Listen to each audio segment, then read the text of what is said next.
Hi, and welcome to What We Mean to Say, the Bulletin.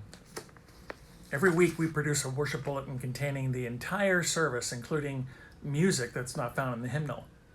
It's an enormous undertaking, and we do it every week, 52 weeks a year, plus special services like From Darkness to Light in Advent, Christmas Eve, Ash Wednesday, Maundy, Thursday, Good Friday, Easter Vigil, and weekday evening services such as Evensong. But why?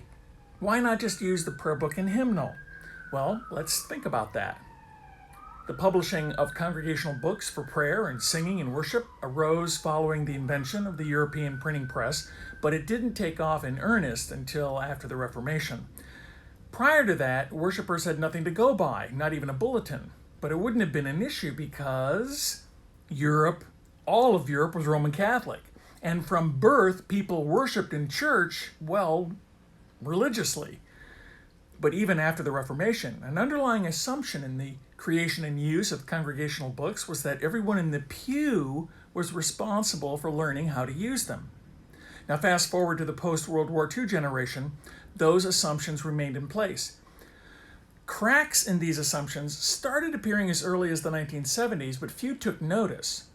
Children raised in church stopped going to church as adults, worship attendance was declining, and about the same time, people raised in one denomination started worshiping in different denominations as adults, often because of marriage. That was about the time when church leaders began to take notice of the juggling act Episcopalians performed each week. Newcomers were lost as they tried to follow the service using a bulletin with 3 or more inserts while juggling the prayer book and the hymnal.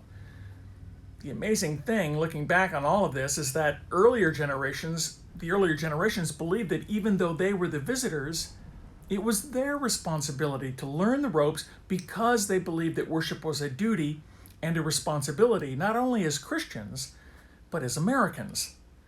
Well, that's not how life works today. Now, our bulletin is designed to make it as easy as possible for anyone visiting Christ Church to participate. We believe it's our responsibility to assist you without expecting you to fit in and learn the ropes. But I can hear you saying now, it's a lot of paper. Yes, it is, and that's where you can make a big difference. You can help us save paper by downloading the bulletin each week to your phone or tablet device. It's published online in PDF form every week.